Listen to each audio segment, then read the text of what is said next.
Hello friends, welcome to my channel excellent coaching. Class 12 chapter 2 self and personality का अगला topic discuss करेंगे, culture and self. Culture में यहाँ पे दो ही कल्चर्स यहाँ पे डिस्कस किए गए हैं मेनली, एक है वेस्टर्न कल्चर, एक इंडियन कल्चर। तो यहाँ पे ये इन्होंने डिस्कस करने की कोशिश की है कि सेल्फ का जो है कल्चर पे कैसे फ़र्क पड़ता है। अब सेल्फ मतलब एक आप इंडिविजुअल अगर अपने आप को आप खाली देखो तो उसको हम सेल्फ कह रहे हैं यहाँ पे।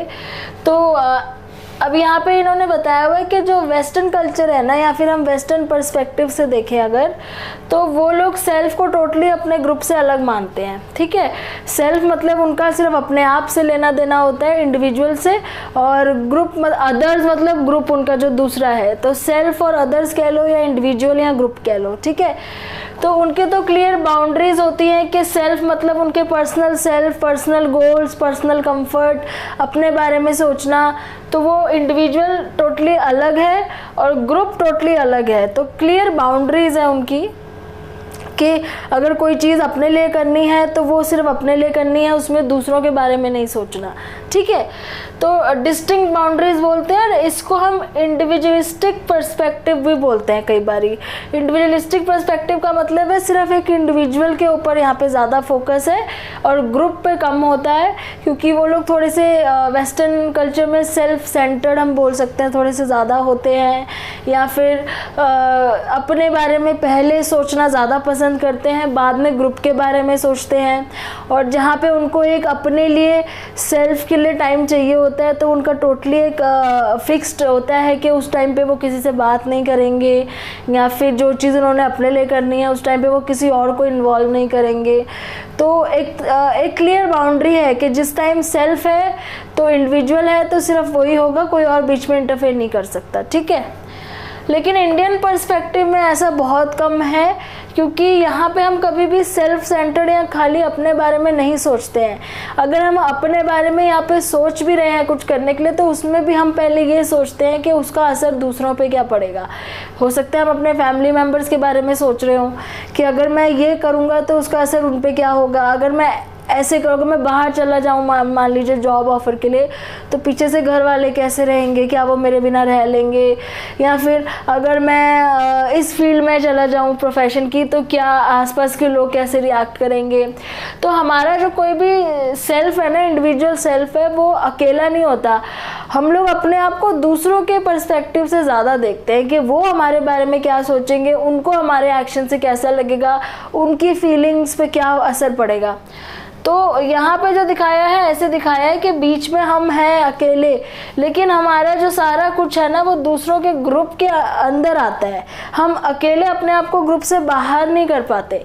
तो इंडियन पर्सपेक्टिव में शिफ्टिंग बाउंड्रीज हो जाती है कि अकेले भी है लेकिन बाहर भी नहीं है ग्रुप से, ग्रुप के अंदर होके अकेले हैं।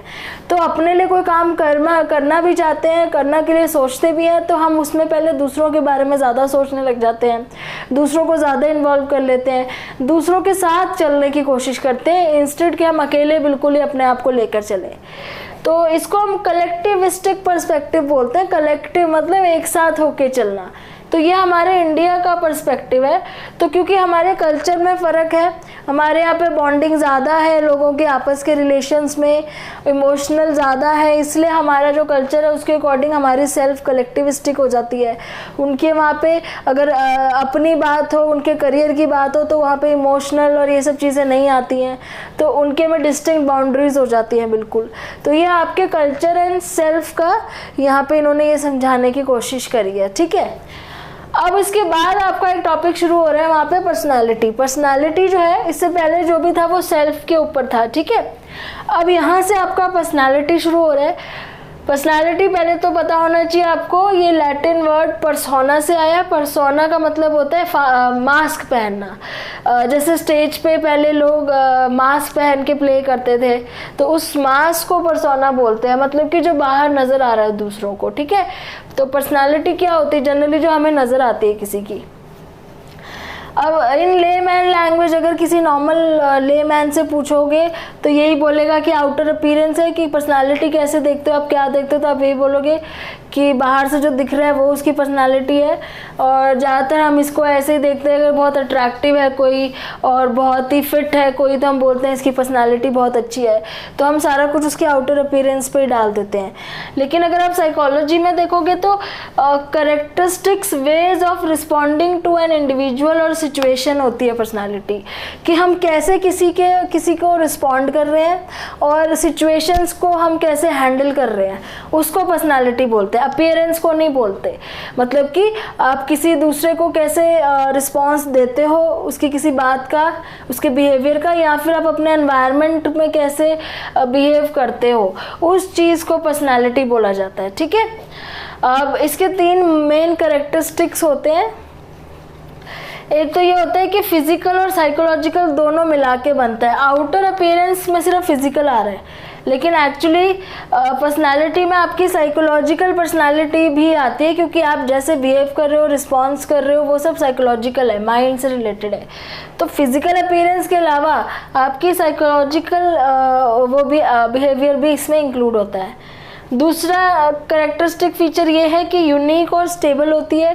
यूनिक मतलब सबकी पर्सनालिटी जैसे अलग अलग होती हैं, और स्टेबल होती है। स्टेबल मतलब अगर कोई बहुत ही काम और कूल पर्सनालिटी वाला कोई इंसान है तो वो किसी भी सिचुएशन में, पैनिक में भी थोड़ा सा कूलली कामली सोच के ही रिएक्ट करेगा, तो वो उसकी पर्सनालिटी हर जगह स्टेबल रहेगी। अगर कोई बहुत ही पैनिक होने वाला पर्सन है तो वो थोड़े से प्रेशर में भी पैनिक होना शुरू करेगा, तो वो चीज़ स्टेबल रहती है। ठीक है, और तीसरी चीज़ है जो इसके एकदम ऑपोजिट जाती है कि डायनामिक होती है। डायनामिक मतलब सडनली बदलती भी रहती है, कई बार इस सिचुएशन पे डिपेंड करता है कि एक ही पर्सन जो है वो अलग अलग सिचुएशन में अलग अलग तरीके से बिहेव करना शुरू कर देता है, तो वो एक डायनामिक हो गया कि एवर चेंजिंग हो जाती है एकदम से। तो ये है तो ऑपोजिट है दोनों एक दूसरे के, लेकिन यहाँ पे वो ये दिखा रहा है कि बेसिक नेचर तो सेम ही रहता है लेकिन रिएक्शन अलग अलग हो जाते हैं, तो इसलिए डायनामिक है। ठीक है, तो ये 3 मेन फीचर्स बहुत इंपॉर्टेंट है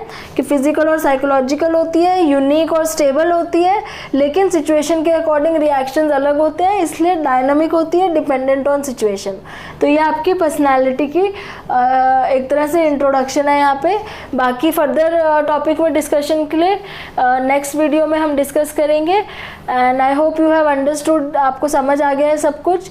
सो thanks for watching my videos and don't forget to share and like my videos. Thank you.